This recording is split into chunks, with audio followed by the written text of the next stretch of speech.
नमस्कार दोस्तों, मैं रीता फिर से आपके सामने हाजिर हूँ।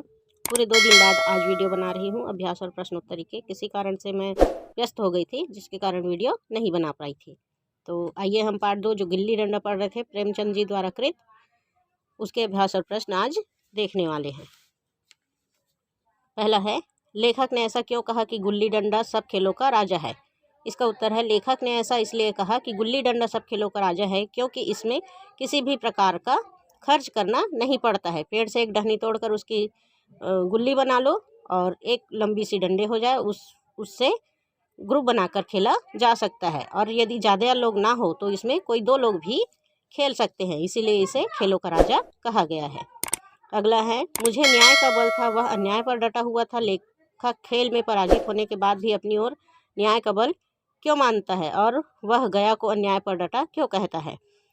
तो इसमें लेखक ने इसलिए कहा है इसको क्योंकि लेखक ने खेल शुरू होने से पहले गया को है क्या है अमृत खिलाए हुए थे। और जब लेखक की बारी आई दाव देने की तो वह बोलने लगा कि मैंने तुम्हें अमृत खिलाया है तो तुम मुझसे दाव नहीं ले सकते, अर्थात यदि मैंने अमृत खिलाया है तो उसके बदले तुम मुझे छोड़ दो, मेरा दाव लेना छोड़ दो। तो उनको ऐसा लग रहा था कि मैंने अगर कुछ खिलाया है तो मतलब से ही खिलाया है, तो इसलिए यह मेरा दाव नहीं ले सकता।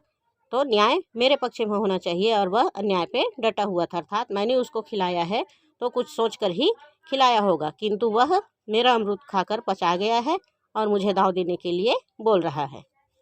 अगला है, पिताजी अपने तबादले से दुखी थे जबकि लेखक खुश था, क्यों। पिताजी अपने तबादले से दुखी थे इसलिए क्योंकि जहाँ उनकी तबादला हुआ था वहाँ खर्च अधिक थी। यहाँ जहाँ उन लोग रह रहे थे वहाँ थोड़े से पैसों में ही गुजारा बसर चल रहा था, किंतु जहाँ उनका तबादला हुआ था वहाँ गुजर करने के लिए ज़्यादा पैसे की ज़रूरत थी, इसलिए वे दुखी थे। जबकि लेखक खुश थे, क्यों, क्योंकि वह नई दुनिया में जाने के लिए, नई जगह देखने के लिए उसमें एक अलग ही उत्साह था, इसलिए लेखक खुश थे और उनके पिताजी दुखी थे। अगला है, 20 साल बाद जब लेखक फिर से उस कस्बे में पहुंचा तो उस कस्बे और लेखक दोनों में क्या क्या बदलाव हो चुके थे। इसका उत्तर है, 20 साल बाद जब लेखक उस कस्बे में पहुंचा तो लेखक जो है बड़े साहब बन चुके थे और वहाँ कस्बा जो है वह पूरी तरह बदल चुका था। जहाँ पर कस्बे में पहले खंडहर हुआ करते थे वहाँ बड़े बड़े घर बन चुके थे, जहाँ पर बड़ा सा पेड़ हुआ करता था वह क्या बगीचा बन चुका था। तो ऐसे बदलाव हो चुके थे, अर्थात उसको देखने से ऐसा नहीं लग रहा था कि यह कस्बा वही पुराना कस्बा हो जहाँ लेखक रहते थे। अनेक प्रकार के वहाँ बदलाव हो चुके थे।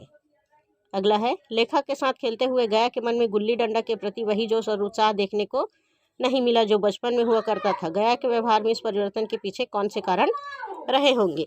तो इसका उत्तर है, लेखक जब वहाँ से आए 20 साल बाद तो वह एक बड़े अधिकारी थे और गया क्या था, एक 2 टके का मजदूर था। गया को ऐसा महसूस हो रहा था कि यह बहुत बड़े अधिकारी है और मैं 2 टके का मजदूर हूँ, इससे भला मेरा क्या मुकाबला हो सकता है। इसलिए उसके मन में पहले जैसा उत्साह और जोश नहीं था जो बचपन में हुआ करता था।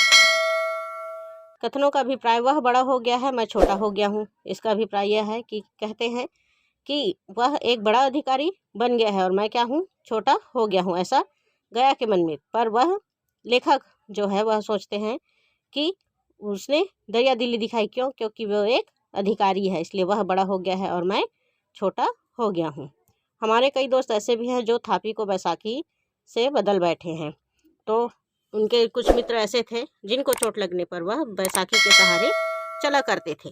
तो लेखक यही कह रहे हैं कि हमारे कई दोस्त ऐसे भी हैं जो पहले खेलते थे हमारे साथ, उनको चोट लगी है तो थापी को बैसाखी में बदल बैठे हैं। ये था हमारा अभ्यास और प्रश्नोत्तरी पार्ट 2 गुल्ली डंडे का। आगे के पाठ में हम अगले पाठ में देखेंगे अपूर्व अनुभव का, जो तेत्सुको कुरोयानी द्वारा लिखा गया है।